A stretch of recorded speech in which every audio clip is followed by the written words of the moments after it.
Hey everybody, it's Jason Blaha here, and today I want to talk to you guys about getting in shape as a New Year's resolution. So let me put on my plus size hat of weaponsmithing, do a little bit of crafting, and let's talk about it. Now, if you're thinking about getting into shape as a New Year's resolution coming up here, because you have less than 2 weeks left, or you have family members and loved ones talking about doing so, I suggest that you get them to watch this video. All right, what people need to understand, while the gym industry benefits tremendously from New Year's resolutioners, and those of you who like having a nice gym to go to, that gym is being paid for by New Year's resolutioners, so you shouldn't be upset about them. But what people need to understand is that if you were planning on getting into shape as a New Year's resolution starting in January, you're absolutely going to fail. You're about to get locked into a contract to a gym, throw away a bunch of money, and the odds are you're going to be fatter and more out of shape next Christmas than you are right now. Next December, you're going to be worse off than you are today. So let's go into why that is. All right. Number one, all available data out there shows that when people do anything as a New Year's resolution, they make a New Year's resolution and they start it at the beginning of January, particularly when they wait till the 3rd or the 4th instead of the 1st. 90% of those resolutions fail. They do not follow through with it in the long term. You are basically, by doing so, particularly when you wait even further into January, like the 3rd, the 4th, the 5th to start your resolution, you're almost guaranteeing that you're not going to be successful. The data on it explains that it has to do with lack of motivation. And what you need to understand, this is so well understood. This is so well understood that the gym industry knows that this is their money-making time. This is their profits. That's why when you come into a new gym in January, they lock you into a 12-month contract. Or they make you pay a joining fee and pay stuff like the first and last month of your membership. Why? Because they know that they're going to get hundreds of new members. They know that their membership is going to double or triple in January versus the rest of the year. That is a prime money-making time, and particularly those 12-month contracts that you got to pay money to get out of. And you know what they know also statistically? People feel guilty about not following through with their New Year's resolution. So what do? When they sign up for these monthly memberships, even if there's a fee to terminate, most people will let it run out till almost the next year, and they'll just keep letting a direct deposit out of their account. Yeah, gyms know that. I've known enough gym owners over the year that they know that. They have people who do that, who either sign up for the 12 months or they're embarrassed because they're not coming back in, and they just keep paying it for 6 or 7 months or 8 months without even going to the gym before they finally cancel it. Or people have been known to let them run for a couple of years and pay for 2 years of gym membership that they didn't use. They want to lock you in January because they know that their regular gym membership, if you took all the New Year's resolutions out, most gyms wouldn't be profitable enough to really stay in business otherwise with just their regular membership. They need you, and they bank on the fact, you can't blame them. We need gyms. We need gyms to be open, and it allows them to charge less money the rest of the year to their normal members, who then benefit from those resolutioners. So you out there who get pissed at the New Year's resolutioners, you need to remember they're paying for you to have a gym at a cheaper rate. Otherwise, you might be paying $100, $150 a month for a gym that you're paying $50 for. Just throwing that out there. But New Year's resolutioners, if you're waiting till January to do it, you're watching this right now and you're planning it and you're planning on doing it in January, you're going to fail. And the reason you're going to fail, you're absolutely not committed to your goal. You're thinking of it as an afterthought, and you're like, I'm going to gorge and stuff myself through the holidays, and I'm going to go get fucked up on New Year's, and then I'll worry about getting in shape a couple days later. And I'm going to lock in and do it. You're not committed to it. You know why? Because if you were serious about any goal, what would you be doing? You'd be researching right now. You'd be looking up online, how can I start my goal tomorrow? And you know what? Actually, if you started training and you were working out before your big Thanksgiving feast, you would gain less fat from it.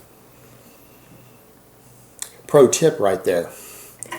Pre-gaming before you go to a big holiday feast is actually a very effective method to minimize fat gain while you gorge yourself like a fat fuck until you almost vomit or pass out. It's one of the tips to doing so without gaining as much fat from it. Go lift some weights and then do some cardio before you go to your Thanksgiving dinner. You create a calorie deficit, a need for extra calories by doing so, particularly if you do so fasted. Go in with very, very little food or no food, just water and black coffee, and then go to your holiday feast. You will have created an enormous calorie deficit that will allow you to actually gain less fat from it. That's less that you got to worry about taking off come up January. But if you were serious about your goals, you would have started doing them already, right?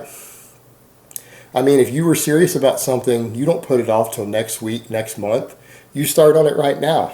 So you're actually showing your lack of commitment. You're showing your lack of commitment. What I would recommend instead, anyone who's planning on doing this, why don't you get out and go take a walk right now? You want to get in shape come January, why don't you start getting in shape right now? Do that instead. I've got how-to videos on how to perform all the basic exercises. I've got a playlist for weightlifting. I have a playlist for routines. I have 3 different routines suitable for novice lifters. In that playlist, one called the Novice 5x5 for people who are young, very healthy, and have the free time and recovery. I have one called the Linear Hypertrophy Program who maybe don't have as much recovery ability. Maybe they have a little more stressful of a life, but they're still willing to train hard and give it 100%. And then I have like a basic program for non-athletes for people who can really only lift weights a couple days a week. They're busy, maybe have stressful jobs, stressful school lives, things like that. So that's the easiest of the 3. I have all 3 of those programs there, and I have a playlist showing you how to perform basic exercises. 2 different playlists in my playlist to the side. Why don't you start there? Why don't you start researching and reading now about how to get into shape and maybe start training tomorrow? Do a little bit of core work, do some crunches, some planks, do some extra walking today, start getting into shape today. That's what you would do if you were serious about your goal. You don't put off something that you're serious about till a week or 2 later. And the problem with doing it that way, you have the best of intentions. You think that you're serious because in your mind you're serious. In your thoughts you think that you want it, but you don't really want to get into shape. What most people do who do the New Year's resolution thing, they want to make an excuse. They want to hold off because they're dreading doing it, but they want to make a show for everyone out there, and they want to be able to put on social media and talk to their friends and family. They want to get at the holiday get-togethers and tell everyone that their New Year's resolution is going to be to get into shape. They're going to go join a gym, they're going to start walking, they're going to start running, they're going to go take some yoga classes. They're going to get into shape. That's what you want. And then you're going to pretend like you're putting forward your best effort. And then when in 6 weeks you're tired and you're sore because you put in too much effort, you didn't understand the basics of training programming, you didn't get on a proper structured program that balances these things and makes it to where you're not sore and exhausted, because you don't just jump right in. You need to increase slowly. Everything's about gradual progress. People who put in 100% also burn out 100% faster. You get sore, you get tired unnecessarily without much actual extra benefit, if any. And any changes in your body, any changes in your fitness, any changes in your athleticism are long-term endeavors. Something that is not sustainable in the long term, and I can assure you going 100% or going to some stupid-ass boot camp is not sustainable in the long term. Anything that you can't sustain and build off of in the long term is not going to work, because if you can't improve over what you're doing now, then it's not going to continue to help you. The only way your body adapts and changes is when you continually take it to a little higher level, 0.5% harder than it used to do. So if you go 100%, you're going to have to go 102%, 103%, 105% down the road. It's not going to work. You go to one of these boot camps, you do understand that whatever happened in the boot camp, to continue to adapt to and build off of it, you're going to have to get more intense. They don't work. They cause you to burn out. This stuff is stupid.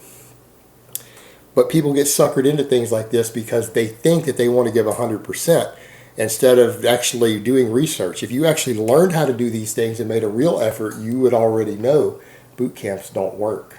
You would already know that you don't need to go into the gym and kill it and give 100%. You just need to have a gradual, proper program based on progressive overload. And that progressive overload is both with resistance training, cardio, so that you just gradually and slowly improve from where you're at over time.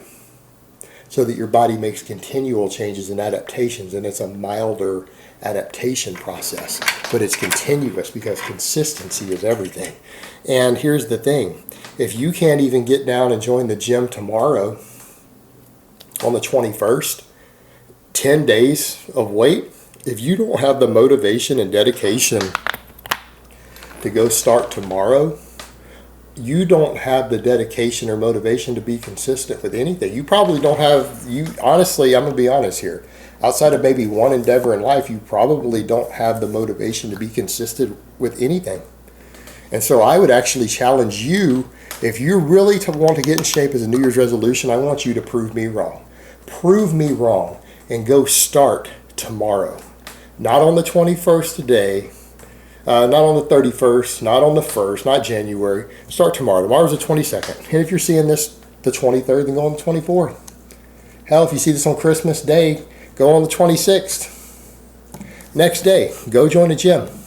Go find any of the proven free programs that are out there. Watch some exercise tutorials.